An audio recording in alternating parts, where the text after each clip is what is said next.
নমস্কাৰ জনাইছো সকলোকে আৰু স্বাগতম জনাইছো দা বেসিক টকছলৈ।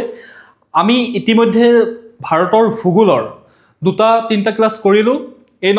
এই ক্লাসটো হৈছে 5 নম্বৰ ক্লাস। এটা বেসিক কৰিছিলো, হেতু মই ধৰা নাই ক্লাসৰ, এটা জাস্ট বেসিক আমি ইন্ট্ৰোডাকশন লৈছিলো।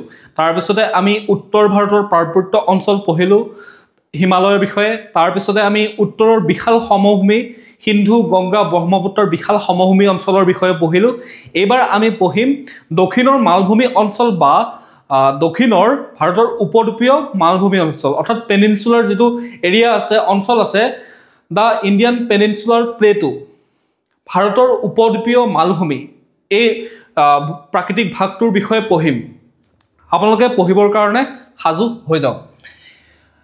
ইয়াতে কৈছে যে দক্ষিণৰ সমভূমিৰ পৰা, অৰ্থাৎ আমি যে পঢ়িছিলোঁ সিন্ধু গংগা ব্ৰহ্মপুত্ৰ যি সমভূমি আছিলে, সেই সমভূমিৰ দক্ষিণৰ ফালৰ পৰা 150 মিটাৰ উচ্চতাৰ পৰা আৰম্ভ কৰি গড়ে 6000 পৰা 1000 মিটাৰ উচ্চতালৈকে উঠি থকা এই অনিয়মীয়া ত্ৰিভুজাকাৰ ভূমিখিনিয়ে হৈছে উপদ্বীপীয় মালভূমি বুলি কোৱা হয়। এতিয়া আমি পোনপ্ৰথমে এটা কথা জানি লওঁ যে মালভূমি অঞ্চল কাক কোৱা হয়।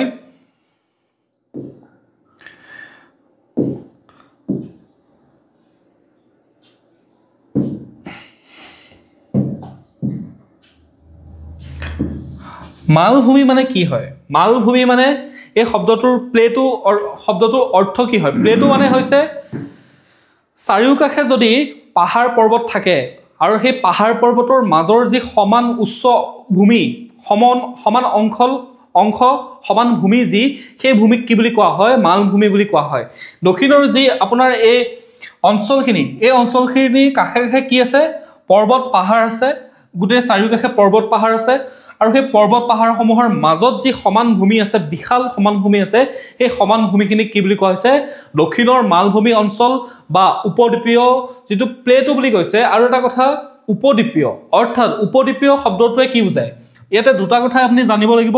এটা হৈছে উপদ্বীপীয় আৰু আনটো হৈছে মালভূমি। উপদ্বীপীয় মানে হৈছে, আপোনালোকে এই মেপখনত চাওক,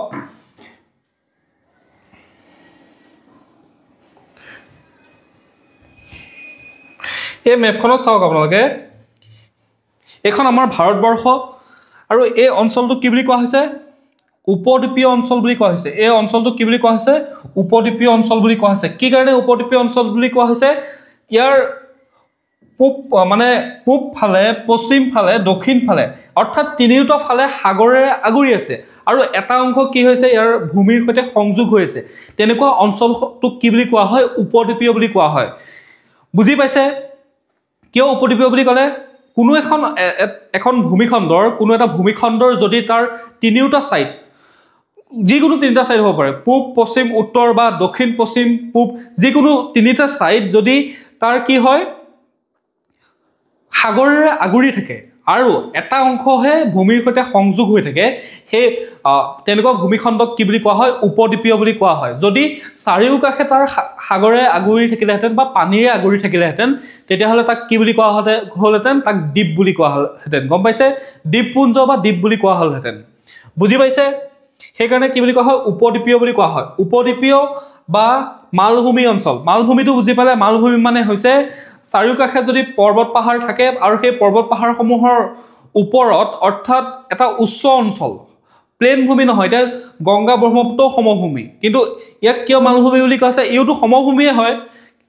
ইয়াক কিয় মালভূমি বুলি কোৱা হৈছে? ই অলপ উচ্চতাত আছে আৰু চাৰিওকাষে কি আছে? দ খাট আছে, আৰু তাৰ মাজত যি সমান ভূমি আছে, তাক সেইকাৰণে কি বুলি কোৱা হৈছে? মালভূমি বুলি কোৱা হৈছে। আৰু ই ত্ৰিভুজাকাৰ বুলি কৈছে, অৰ্থাৎ উপদ্বীপীয়। আৰু উপদ্বীপীয় হ'বলৈ হ'লে আপোনাৰ তিনিটা ছাইড কি হ'ব লাগিব? পানীৰে আগুৰি থাকিব লাগিব, আৰু এটা ছাইডহে কি হ'ব লাগিব? ভূমিৰ সৈতে সংযোগ থাকিব লাগিব। ক্লিয়াৰ হ'ল? ই পুৰণি স্ফটিকময় আগ্নেয় আৰু মেটামৰ্ফিক শিলৰে গঠিত, আৰু ইয়াৰ মুঠ মাটিকালি কিমান? 1.6 লাখ বৰ্গ কিলোমিটাৰ বুলি কৈছে। 1.6 লাখ বৰ্গ কিলোমিটাৰ ইয়াৰ মাটিকালি। এতিয়া ই পুৰণি স্ফটিকময় আগ্নেয় বা মেটামৰ্ফিক শিলেৰে গঠিত। এইটো কথা মই আপোনালোকক আগতে কৈছিলোঁ যে হিমালয়খন কেনেদৰে গঠন হৈছিলে বা হিমালয় সৃষ্টি হোৱাৰ আঁৰৰ কাহিনীটো কি হয়, সেইখিনি মই বুজাইছিলোঁ আপোনালোকক। আকৌ এবাৰ আপোনালোকে চাই লওক, পৃথিৱীখন আগতে কি আছিলে? পৃথিৱীখন আগতে পেনজিয়া বুলি কোৱা হৈছিলে, অৰ্থাৎ গোটেই পৃথিৱীখনৰ এতিয়া যিসমূহ মহাদেশ আছে সেই মহাদেশসমূহ একলগ হৈ আছিলে, গোটেইসমূহ একলগ হৈ থাকোঁতে তাক কি বুলি কোৱা হৈছিলে? পেনজিয়া বুলি কোৱা হৈছিলে। এটা সময়ত কি হ'ল, ইয়াৰ মাজত গৃহকণ্ডল লাগিলে, ধুম ধাম চবফালে ফুটাফুটি হ'ল, মানে আগ্নেয়গিৰি উদগীৰণ হ'ল। আগ্নেয়গিৰি উদগীৰণ হৈ পেলাই ইয়াৰ মাজত গৃহকণ্ডল লাগি পেনজিয়াৰ যিটো ফেমিলি আছিলে সেই ফেমিলিৰ মাজত গৃহকণ্ডল লাগি গ'ল, অন্তঃকণ্ডল লাগি গ'ল, তলত কি হ'ল, আগ্নেয়গিৰি উদগীৰণ হ'ল, কিবা কিবি এনেকুৱা ধৰণৰ ভূ প্ৰাকৃতিক ঘটনা ঘটি পেলাই এই চব ভাগ হ'ল, যা মই তোৰ লগত নাথাকোঁ, তই আঁতৰি যা, ময়ো তোৰ লগত নাথাকোঁ, চব মানে ভাগে মানে ককাই ভাইকেইটা ভাগ হৈ যাবলৈ বিচাৰিলে। ভাগ হৈ যোৱাৰ ফলত প্ৰথমে কি হ'ল, এটা হৈছে গণ্ডৱানা আৰু এটা হৈছে লৰিচিয়া, দুটা ভাগত ভাগ হ'ল। তাৰপিছত নেক্সট ষ্টেপটোত কি হ'ল, ই এখন মহাদেশলৈ ৰূপান্তৰ হ'ল। আপুনি যদি এই গোটেই মহাদেশকেইখন একলগ কৰি দিয়ে, আকৌ সেই একেই অঞ্চলটো পাই যাব, লৰিচিয়া বা গণ্ডৱানা বা পেনজিয়া পাই যাব। বুজি পালে? সেই তেনেকে সেই যে একলগ আছিলে, এই আগ্নেয়গিৰি উদগীৰণ হৈ আছিলে আগতে, আজিৰ পৰা 200, 300, 400, 500 কোটি বছৰ আগতে সেইসমূহ একলগ হৈ আছিলে। আগ্নেয়গিৰি উদগীৰণৰ ফলত সি ভাগ হ'ল, তাৰ পৰা লাভা ওলালে। সেই আমাৰ ভাৰতবৰ্ষখনো কি হৈছিলে, ইয়াৰ পৰা আফ্ৰিকাৰ দক্ষিণৰ ফালৰ পৰা গৈ ইউৰেচিয়া প্লেটত খুন্দা খাইছিলেগৈ, ইউৰেচিয়া ফাললৈ গৈ আছিলে, গৈ তাত খুন্দা খাইছিলে। আগতেতো সি গণ্ডৱানাৰ অংশ আছিলে ন, আৰু গণ্ডৱানাটো কেনেকৈ সৃষ্টি হ'ল, গণ্ডৱানাটো সৃষ্টি হৈছে কেনেকৈ, গণ্ডৱানা সৃষ্টি হৈছিলে এইবিলাক আগ্নেয়গিৰি উদগীৰণ হৈ কিবা কিবি হৈ সেই সময়ত যে সৃষ্টি হৈছিলে, সেই সৃষ্টি হোৱাৰ পাছত সেইসমূহ মাটিসমূহ, সেই শিল বালিসমূহ কি হ'ব, সেই সময়ৰে হ'ব।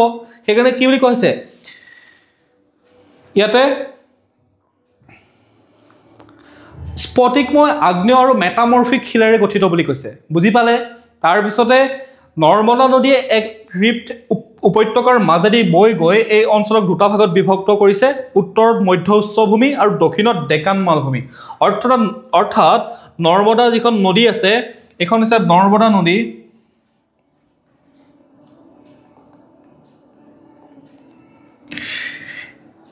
এইখন হৈছে নৰ্মদা নদী, এইখন নৰ্মদা নদী। এই নৰ্মদা নদীখনে ইয়াক দুটা ভাগত ভাগ কৰিছে। এটা হৈছে মধ্যৰ হাইলেণ্ড অৰ্থাৎ মধ্যৰ উচ্চভূমি, আৰু আনটোক কি বুলি কোৱা হৈছে, ডেকান বুলি কোৱা হৈছে। এই অংশটোক কি বুলি কোৱা হৈছে, ডেকান, দক্ষিণৰ মালভূমি, আৰু এইখিনিক মধ্য উচ্চ মালভূমি বুলি কৈছে।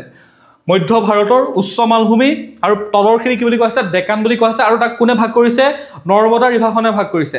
আৰু ডেকান মালভূমি হৈছে ভাৰতৰ আটাইতকৈ ডাঙৰ মালভূমিখনেই হৈছে, বা মালভূমি এইটোৱে হৈছে কি হৈছে, ডেকান। ভাৰতবৰ্ষৰ আটাইতকৈ ডাঙৰ মালভূমিটো কি হ'ব, ডেকান হ'ব। বুজি পালে? Very clear. ৰিফ্ট উপত্যকা কি বুজি পোৱা নাই নেকি? ৰিফ্ট উপত্যকা মানে হৈছে কি, ধৰি লওক আপুনি এখন ৰুটিখন যদি দুফালে ধৰি পেলাই এনেকৈ ফালি দিয়াৰ লগে লগে মাজতে ফালি যাবনে নাই, ঠিক সেইদৰে যিসমূহ প্লেট আছে সেই প্লেটসমূহ যেতিয়া দুফালে গুচি যাব বিচাৰিব, দুখন প্লেট আগতে এখন আছিলে, ই যেতিয়া দুফালে এফালে আধা গুচি যাব বিচাৰিব, এফালে আধা গুচি যাব বিচাৰিব, মাজত এটা ৰেখাৰ নিচিনা, এটা গাঁতৰ নিচিনা সৃষ্টি হ'বনে নাই, আৰু সেইটোকে কি বুলি কোৱা হয়, ৰিফ্ট ভেলী বুলি কোৱা হয়। বুজি পাইছে? এতিয়া আমি আহিছোঁ এইখিনি চাওক, মেপৰ জৰিয়তে আপোনালোকে এইখিনি কি বুলি কোৱা হৈছে, ডেকান প্লেটো বুলি কোৱা হৈছে। এইফালে আছে মেঘালয় প্লেটো আছে, এইফালে আছে ছোটা নাগপুৰ,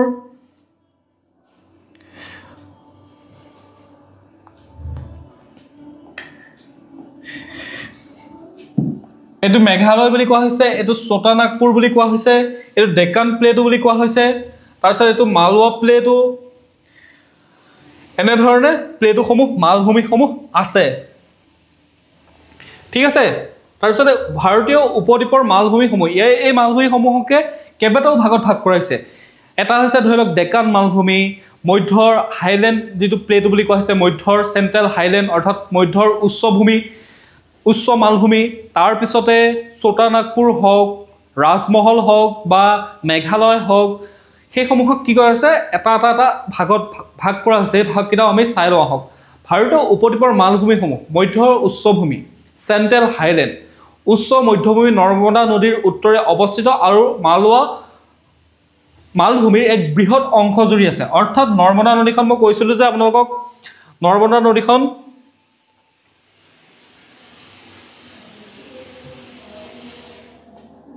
নৰ্মদা নদীখন এখন হৈছে নৰ্মদা নদী ঠিক আছে এই নৰ্মদা নদীখনৰ উত্তৰে আছে বুলি কৈছে এফালে কি হ'ব এইটো উত্তৰ বুলি ক'ব হয়নে নাই এইটো হৈছে চেণ্ট্ৰেল হাইলেণ্ড মধ্যৰ উচ্চভূমি নৰ্মদা নদীৰ উত্তৰে আছে আৰু কি কৈছে মালভূমিৰ এক বৃহৎ অংশ জুৰি এইটো চেণ্ট্ৰেল হাইলেণ্ড হৈছে ইয়াৰ উত্তৰ আৰু পশ্চিমে আৰাৱলী পৰ্বতমালা আছে এইখিনিতে কি আছে এখন পৰ্বতমালা আছে এই পৰ্বতমালাখনক কি বুলি কোৱা হয় আৰাৱলী বিশ্বৰ আটাইতকৈ পুৰণা পৰ্বতমালা এখনৰ ভিতৰত অন্যতম হৈছে আৰাৱলী পৰ্বতমালা তাৰ পিছতে কি কৈছে দক্ষিণে বিন্ধ্য পৰ্বতমালা আছে আৰু দক্ষিণে এইখিনিতে কি আছে বিন্ধ্য পৰ্বতমালাখন আছে ঠিক আছে এইখিনিত বিন্ধ্য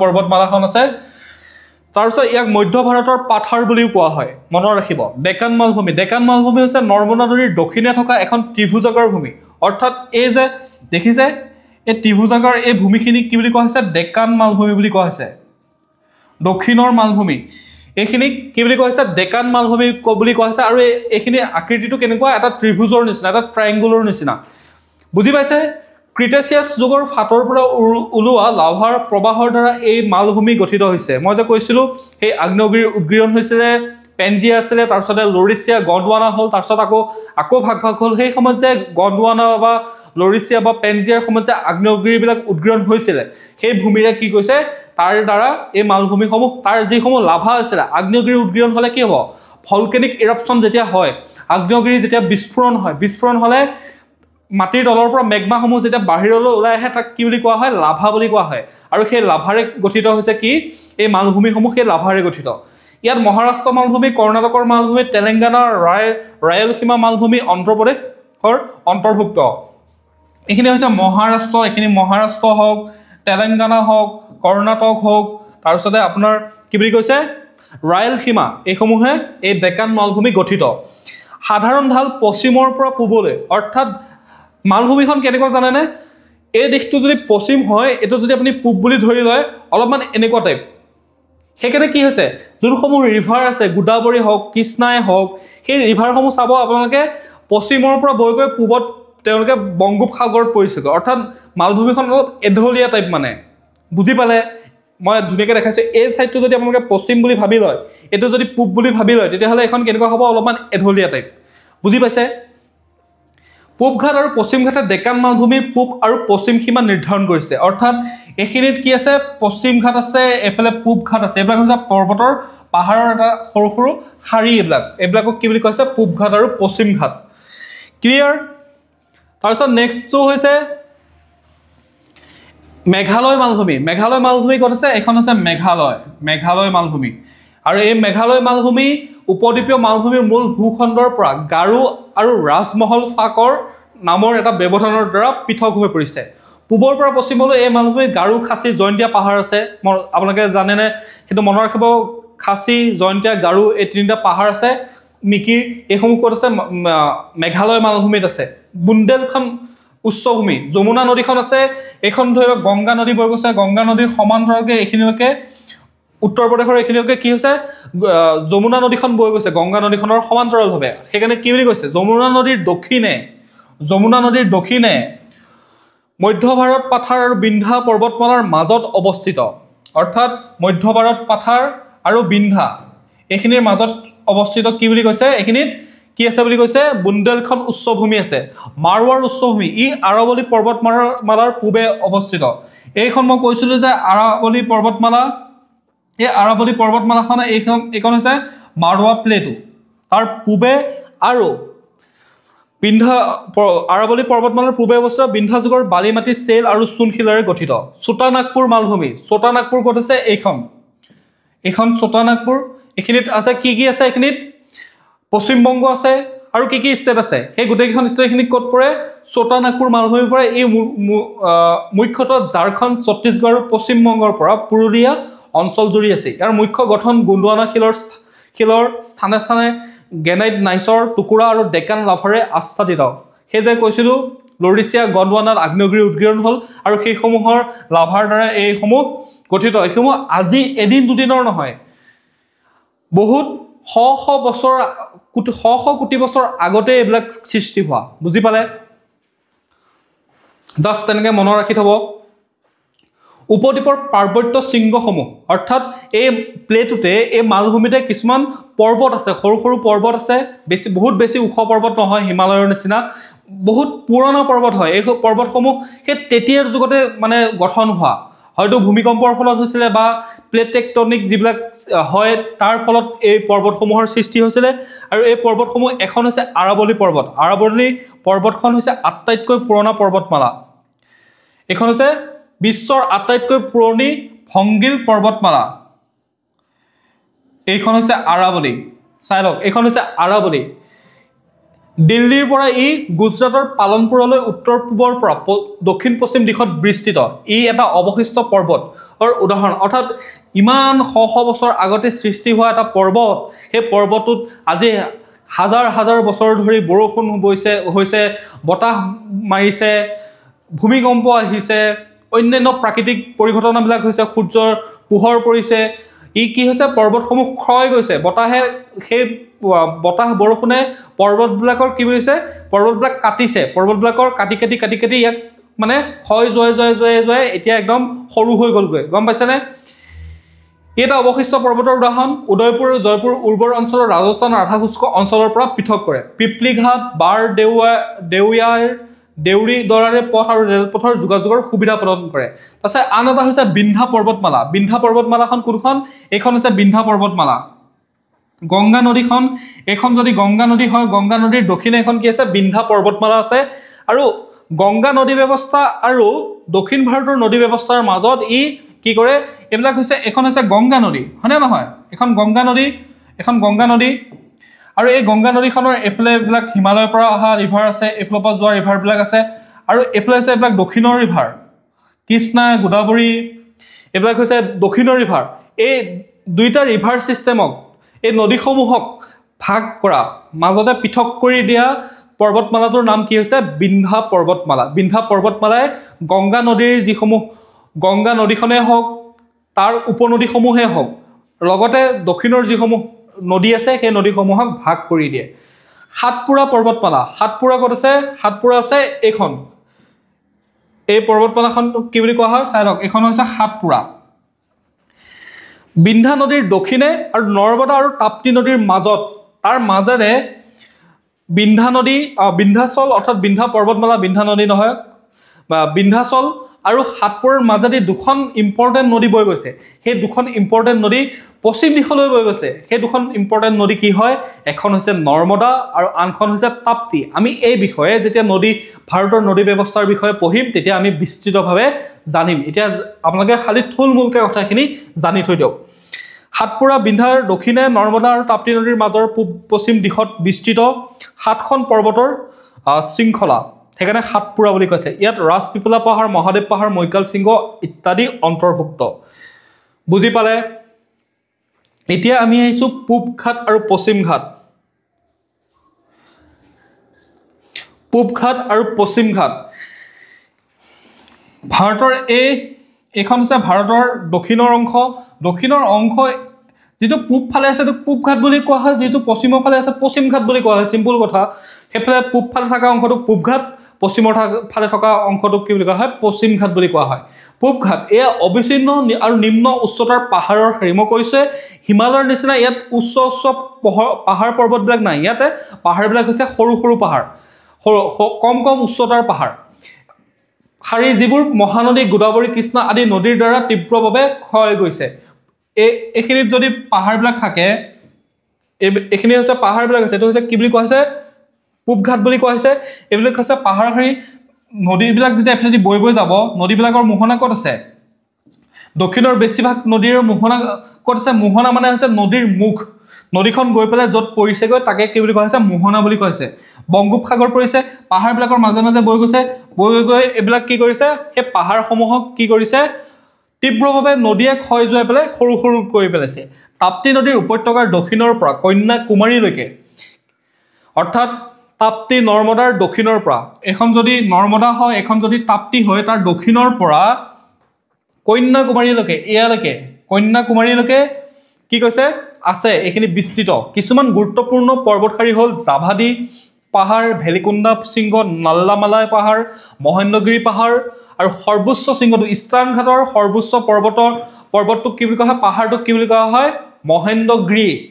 মহেন্দ্ৰগিৰি মনত ৰাখিব। এইবিলাকে হৈছে ইম্পৰ্টেণ্ট কথা। আপোনালোকে এইবিলাক হৈছে কনচেপ্টৰ মাজতে কিছুমান সৰু সৰু কথা মানে ইম্পৰ্টেণ্ট পইণ্ট থাকে, সেই ইম্পৰ্টেণ্ট পইণ্টসমূহ মনত ৰাখিব। ইয়াৰ আটাইতকৈ সৰ্বোচ্চ শৃংগটোৰ নাম কি কৈছে, মহেন্দ্ৰগিৰি। পশ্চিম ঘাটক চাহাদ্ৰী বুলি কোৱা হয়। উত্তৰ অক্ষাংশ মুখ্যতঃ বেচাল্ট শিলাৰে গঠিত। পূব ঘাট আৰু পশ্চিম ঘাট নীলগিৰি পাহাৰ মিলিত হয়।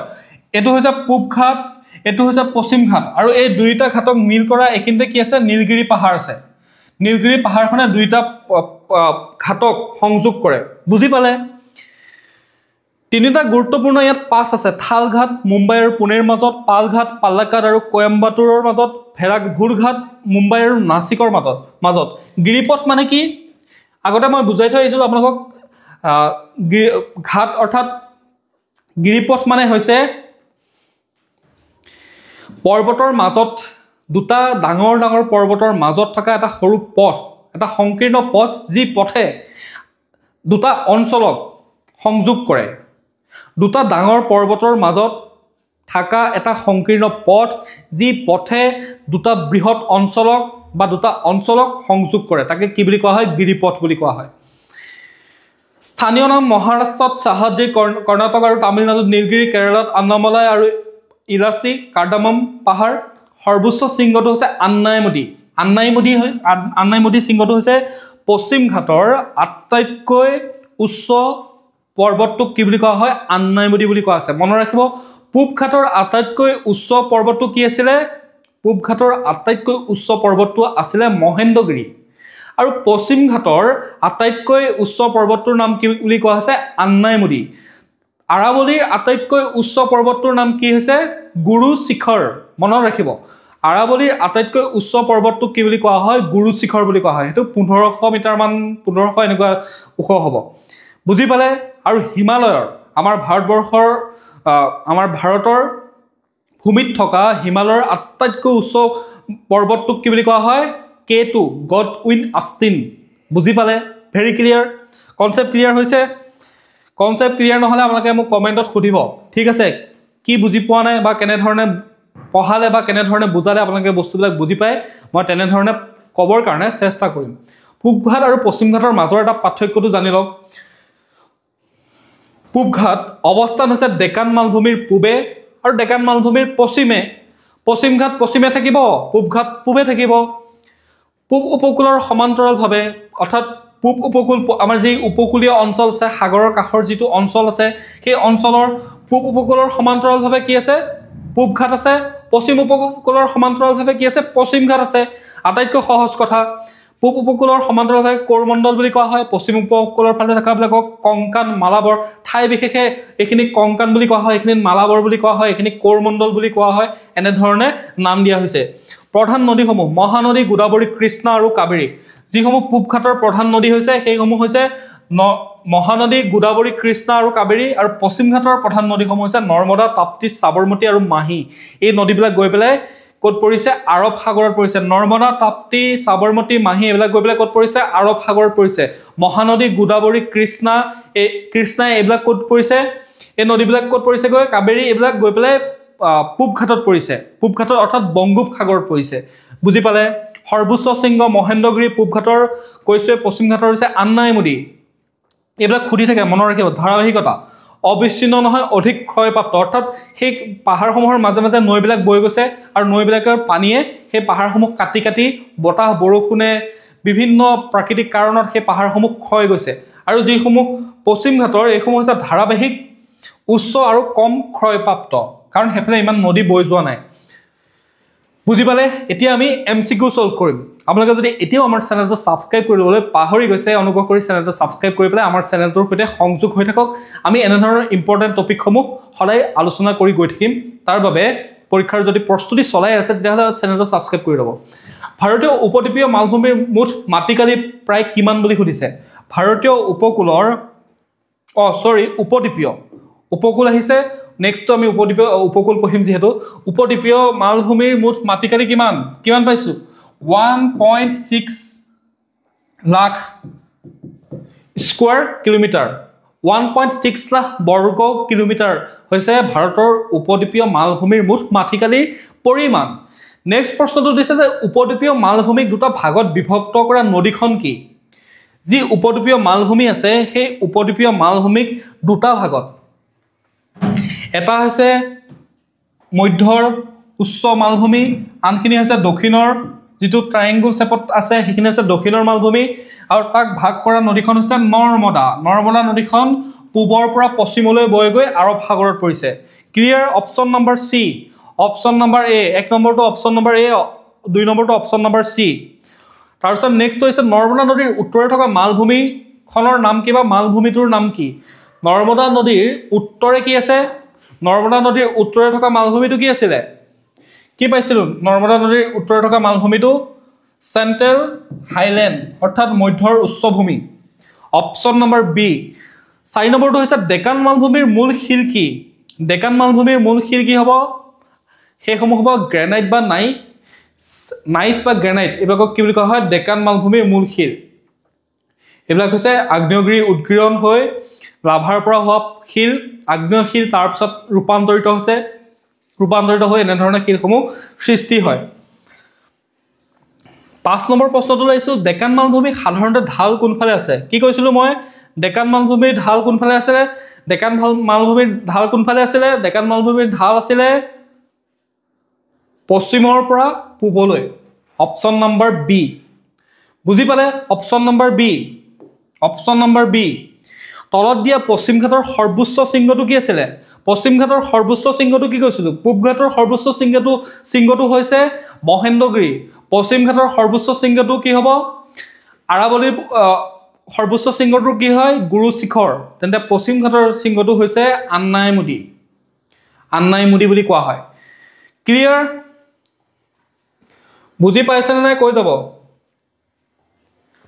পূব ঘাটৰ সৰ্বোচ্চ শৃংগটো কৈছোৱে মহেন্দ্ৰগিৰি মনত ৰাখিব তলত দিয়া বিশ্বৰ আটাইতকৈ পুৰণি ভংগীল পৰ্বতমালাৰ কথা সুধিছে বিশ্বৰ আটাইতকৈ পুৰণি ভংগীল পৰ্বতমালাটো নাম কি হ'ব সেইটো হৈছে আৰাৱলী মনত ৰাখিব আৰাৱলীটো হৈছে বিশ্বৰ আটাইতকৈ পুৰণা ভংগীল পৰ্বত তাৰ পিছতে আমি নেক্সট প্ৰশ্নটো লৈছো আৰাৱলী পৰ্বতমালাৰ সৰ্বোচ্চ শৃংগটোৰ নাম কি আৰাৱলী পৰ্বতমালাৰ সৰ্বোচ্চ শৃংগটো কি হ'ব আৰাৱলী পৰ্বতমালাৰ সৰ্বোচ্চ শৃংগটোৰ নাম হৈছে গুৰু শিখৰ বুজি পাইছে আৰাৱলী আমি পঢ়ি আছিলো গুৰু শিখৰ বিন্ধ্যা আৰু সাতপুৰা পৰ্বতমালাৰ মাজত সংযোগকাৰী শৃংগৰ নাম কি বিন্ধ্যা আৰু সাতপুৰা পৰ্বতমালাৰ মাজত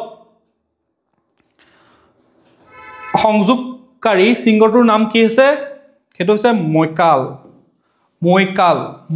মনত ৰাখিব বিন্ধ্যা পৰ্বতমালা আৰু সাতপুৰা পৰ্বতমালা সংযোগ কৰা শৃংগটো হৈছে মৈকাল 11 নম্বৰ প্ৰশ্নলৈ আহিছো আমি 11 নম্বৰ প্ৰশ্নটো কি সুধিছে নৰ্মদা আৰু তাপ্তি নদীৰ মাজত কোনটো পৰ্বতমালা আছে নৰ্মদা আৰু তাপ্তি নদীৰ মাজত কোনটো পৰ্বতমালা আছে নৰ্মদা আৰু তাপ্তি নদীৰ মাজত সাতপুৰা পৰ্বতমালাটো আছে বিন্ধ্যাটো নৰ্মদা নদীৰ উত্তৰত আছে ঠিক আছে চুটানাগপুৰ মালভূমিৰ মুখ্য শিল কি চুটানাগপুৰ মালভূমিৰ মুখ্য শিল কিহেৰে গঠিত বুলি কৈছে মুখ্য শিল গণ্ডৱানা শিল অৰ্থাৎ গণ্ডৱানা যুগৰে সেই যে কৈছো লৰেছিয়া গণ্ডৱানা পেনজিয়া সেই সময়তে সৃষ্টি হোৱা শিলেৰে গঠিত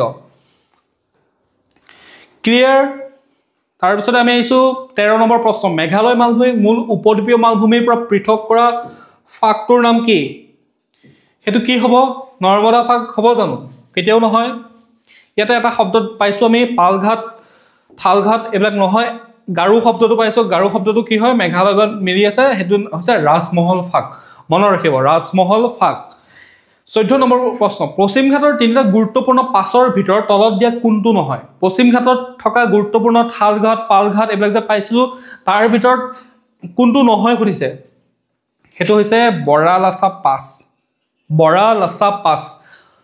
বৰালাসা ঠিক আছে লা মানে হৈছে গিৰিপথ আপোনালোকে পাঁচবিলাকত এনেকুৱা লাবিলাক পাব চিপকিলা এই লা শব্দটো পাব লা মানে হৈছে গিৰিপথ সেইটো এটা তিব্বতী শব্দ মহাৰাষ্ট্ৰত পশ্চিম ঘাটক কি নামেৰে জনা যায় মহাৰাষ্ট্ৰত পশ্চিম ঘাটক কি নামেৰে জনা যায় আন্নামালাইটোতো নহয়, আন্নামালাই ক'ত আছে? একদম তলত আছে, সাউথত। কাৰ্ডামামো একদম সাউথত আছে, নীলগিৰিও সাউথত আছে। কি হ'ব? সাহাদ্ৰী। সাহাদ্ৰী হৈছে পশ্চিম ঘাটত, মহাৰাষ্ট্ৰত পশ্চিম ঘাটক সাহাদ্ৰী নামেৰে জনা যায়। তলৰ কোনটো যোৰা শুদ্ধ নহয়? পশ্চিম ঘাট অধিক ধাৰাবাহিক আৰু উচ্চ। সম্পূৰ্ণ শুদ্ধ। অধিক ধাৰাবাহিক আৰু উচ্চ। পূব ঘাট অধিক ক্ষয়প্ৰাপ্ত আৰু নিম্ন। সম্পূৰ্ণ শুদ্ধ। পশ্চিম ঘাট সৰ্বোচ্চ শৃংগ মহেন্দ্ৰগিৰি। পূব ঘাট মহানদী গোদাবৰী কৃষ্ণাৰ মোহনা। কি হ'ব? সৰ্বোচ্চ শৃংগটো পশ্চিম ঘাটৰ সৰ্বোচ্চ শৃংগটোৰ নাম মহেন্দ্ৰগিৰি নহয়, পূব ঘাটৰটোৰ নামহে মহেন্দ্ৰগিৰি। পশ্চিম ঘাটৰটোৰ নাম হৈছে আন্নাইমুদি। 17 নম্বৰ প্ৰশ্ন, মাৰৱাৰ উচ্চভূমি ক'ত অৱস্থিত? মাৰৱাৰ উচ্চভূমি ক'ত অৱস্থিত? মাৰৱাৰ উচ্চভূমি ক'ত অৱস্থিত? ক'ত পাইছিলোঁ আমি? আৰাৱলী পৰ্বতমালাখনৰ কোনফালে? এখন যদি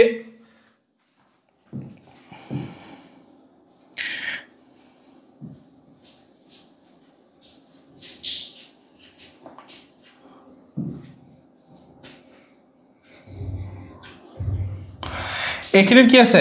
এইখিনিত আৰাৱলীখন আছে। আৰাৱলীখনৰ কোনফালে আছে? পূবফালে আছে। এইখিনিতে মাৰৰ উচ্চভূমি আছে। বুন্দেলখন উচ্চভূমি কোন নদীৰ দক্ষিণে অৱস্থিত? বুন্দেলখন, বুন্দেলখন বুলি কৈছে। বুন্দেলখন মানে কোনখিনিত আছে? বুন্দেলখন, বুন্দেলখন আছে এইখনত।